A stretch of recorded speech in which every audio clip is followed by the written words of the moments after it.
Well, good evening. It's getting dark here in the woods.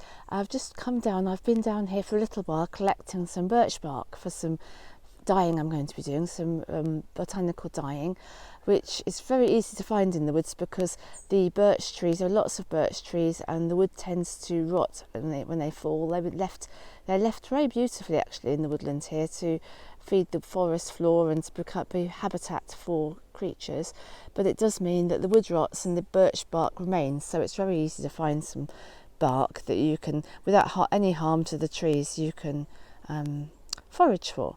So I've been doing that, and I've come back down this footpath just at the edge of the woods, so you can see the field beyond here. We're at the very edge, and I wanted to just quickly show you, before I go back, I want to just quickly show you one of my favourite trees, which is this old birch. I hope you can see it actually in the half light. And birch is really dear to my heart, one of my favourite trees.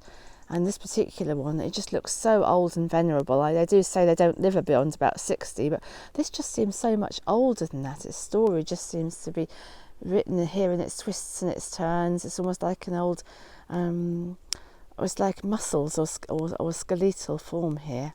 And on the other side, because it seems to have split at one point in its history, it might seem to have split, you can see there, where it goes up again on this side. And in fact, to just show you, if you can see, there are little mushrooms growing out in the autumn now. And down here, gosh, it is getting dark, but maybe you can see what I think of as the monster head just at the bottom here, with little toadstools. Whether you can see this, I don't know, but little toadstools growing out which look like its tongue just at the moment, which is very pleasing, I think. And I just wanted to quickly show you as well, I know it's getting darker and darker, but that is a bramble, a blackberry growing right out of the birch.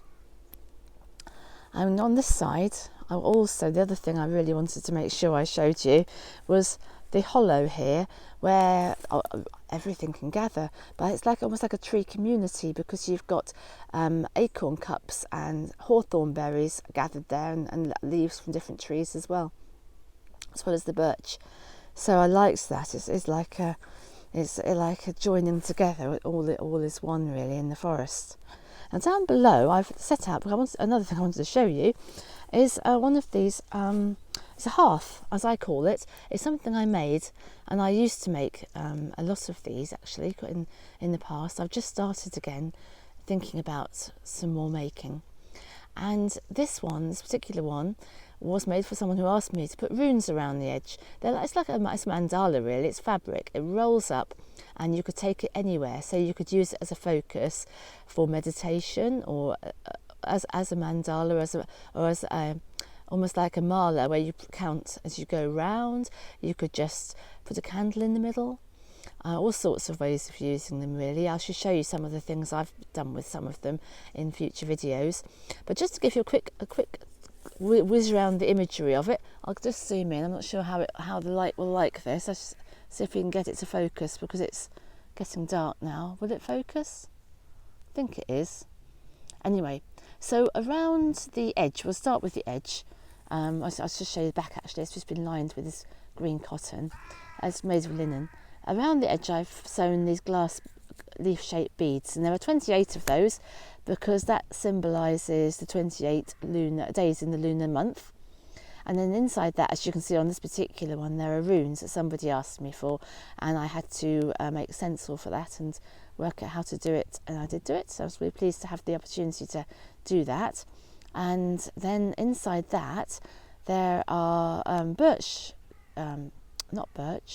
there are deer tracks here, deer prints, and there are 13 of those, and they symbolise, or they can symbolise, it shouldn't be dogmatic because everyone might have a different thing that it means to them, but for me they symbolise the lunar months in a year. There are 13 lunar months, and within that there are birch leaves, as you can see, and they're actually printed from birch leaves, from real birch leaves directly, which is quite a scary thing to do actually, because if you get one wrong, the whole thing's gone, you can't correct it.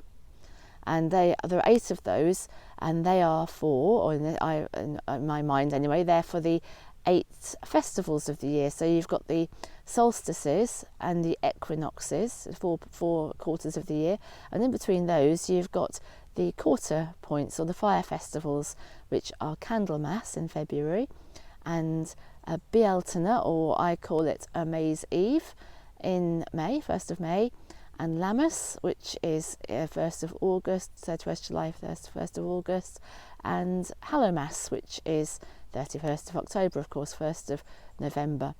So that was the idea behind those. And in the middle, as always, is a circle, and that is, for me, the full moon. And there's a life force of, there's a little spiral. I don't know, I'm sure you probably can't see that in the light, but I'll zoom in anyway, just in case. It's hand stitched in a spiral in the middle with red thread. So that's a kind of animating force. And the circle could be anything, actually. It could be anything. A circle is such a universal symbol, but you could perhaps put a candle on it. I would suggest not directly on it, but on something heat-proof, circular in the middle as well, which is another way of focusing. So I hope you've enjoyed seeing that. I hope to make quite a few more of those in the near future. And it's getting, as you can see, it's got really, really dark now. So I'll say goodbye, and I hope you will join me again, and I'll show you what I've done with the birch bark. So I hope you'll join me, and I'll just say good night.